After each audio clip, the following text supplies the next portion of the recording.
இரண்டு தாகத்தை தண்ணீரால் தீர்த்து வைக்க முடியாது. ரொம்ப அற்புதமான விஷயந்தான் இது.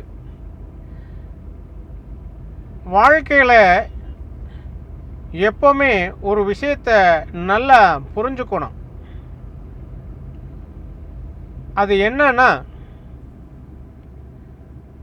வாழ்க்கையில் ஒரு மனிதனுக்கு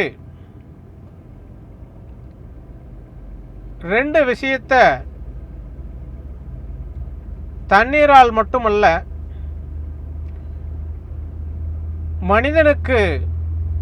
மனிதன் கூட தீர்த்து வைக்க முடியாத ஒரு விஷயந்தான் இது.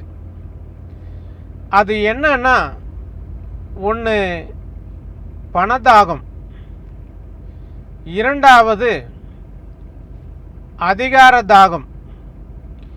இந்த இரண்டையும் தண்ணீரால் தீர்த்து வைக்க முடியாது.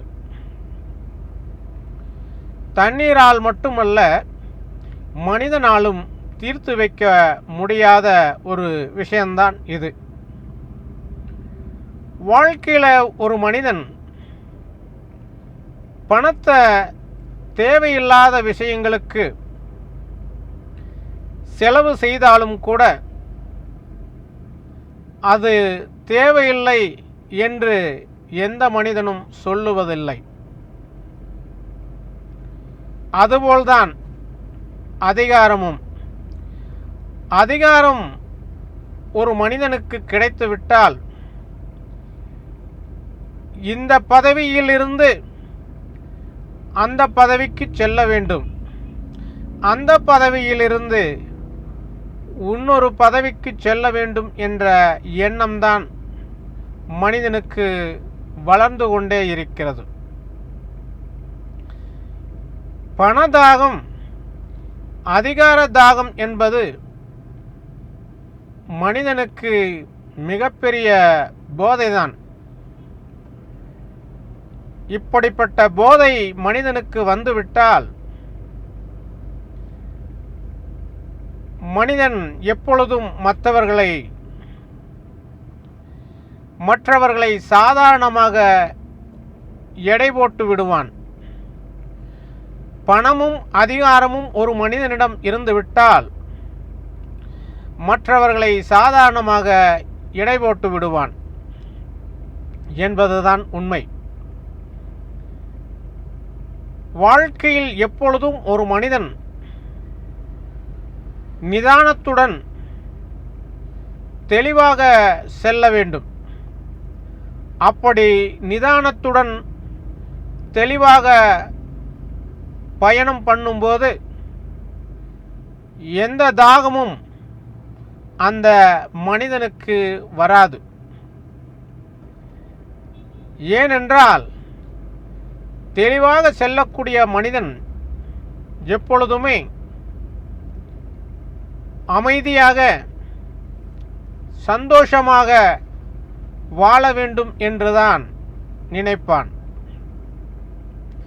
அவனுக்கு எந்த போதையும் வராது. அதே நேரத்தில் எந்த தாகமும் எடுக்காது.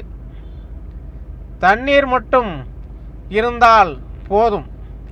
இந்த பணதாகம், அதிகார தாகம் என்பது அப்படிப்பட்ட மனிதர்களுக்கு வருவதில்லை. ஆகையால் எப்பொழுதும் வாழ்க்கையில் மகிழ்ச்சியாக இருக்க வேண்டும் என்றால் பணதாகம், அதிகார தாகம் என்பதை ஒரு மனிதன் நினைவில் வைத்து அதை நோக்கி பயணம் செல்லாமல் இருந்தால் ஒவ்வொரு மனிதனும் இந்த பிரபஞ்சத்தில் சந்தோஷமாக மகிழ்ச்சியாக வாழ முடியும் என்பதுதான் உண்மை. அப்படி இல்லை என்றால் பணதாகம், அதிகார தாகம் வந்துவிட்டால் அந்த இரண்டு தாகத்தை எவராலும் பூர்த்தி செய்ய முடியாது. அவன் வாழ்க்கையில் எப்பொழுதும் மகிழ்ச்சியாக இருக்க முடியாது என்பதுதான் உண்மை. நீங்கள் மகிழ்ச்சியாக இருக்க வேண்டுமென்றால் இப்படிப்பட்ட தாகத்தை எப்பொழுதும் எண்ணத்தில் விதைக்கக்கூடாது. அப்படி விதைத்தால் வாழ்க்கையில் மகிழ்ச்சியாக இருக்க முடியாது. ஆகையால் எப்பொழுதும் மகிழ்ச்சியாக இருக்க இயற்கை உங்களை எப்படி வழிநடத்தி செல்கிறதோ அந்த பாதையில் நீங்கள் பயணம் பண்ணுங்கள். அந்த பாதையில் பயணம் செய்தால் நீங்கள் எப்பொழுதும் வாழ்க்கையில் மகிழ்ச்சியாக வாழ முடியும் என்பதுதான் உண்மை. நன்றி.